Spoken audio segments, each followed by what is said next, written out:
What's up guys and welcome. You're watching Fazi Fitness. Portugal Pro 2023 is going down this weekend.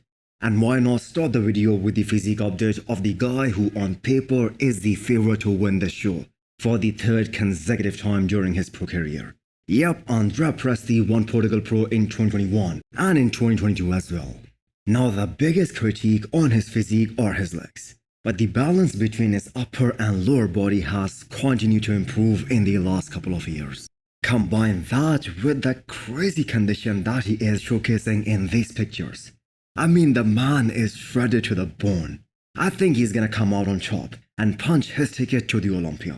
And yes, I know he is still gonna need to bring up his legs even more if he wants to move up the ranks at the Olympia level. 2024 is gonna be a wild year for men's open bodybuilding. If a genetic phenomena like Quinton dedicates 2 years just to focus on growing and getting better in certain areas, that is a lot of time to completely transform any physique, let alone someone like Quinton. He is a tall bodybuilder. I mean, he is 6'2", with arguably one of the best shapes in the men's open bodybuilding right now. When we talk about Samson and Andrew Jacked, people always bring up one aspect, that both of these guys do not have striated glutes, which in this era is kinda like a seal of approval of someone being in a top-notch conditioning. And Quinton has demonstrated in the past that he is capable of bringing that kind of conditioning. I mean, if we look at his prep from 2022, he was in amazing condition. He just lacked the size and the muscle maturity. And with 2 years of solid growth, he is definitely gonna close that gap. Now put Rafael Brandao and Quinton in the lineup for 2024. The competition is just gonna get more and more fierce.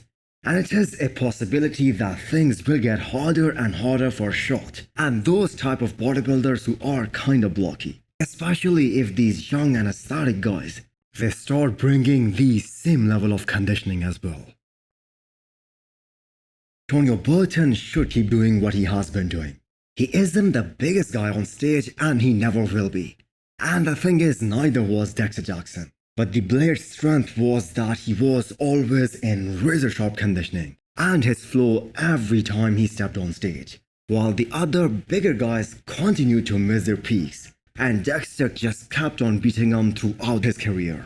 So Tonio Burton has a physique that is reminiscent of Dexter Jackson, especially when Dexter started his pro career. He has a super tiny waist, flaring quads, and round 3D muscle bellies. I don't think we have seen the best of Tonio just yet.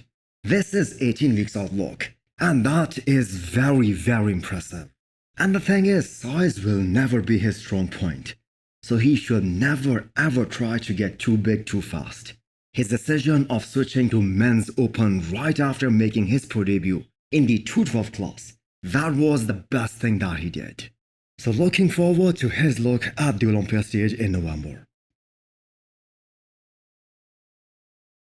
Ending this video with Ross Patrick's physique update, the guy who stole the victory from Tonio Burton at California Pro this year. So at his next show, which was Toronto Pro, it was pretty evident that Ross needed more mass, especially in his upper half.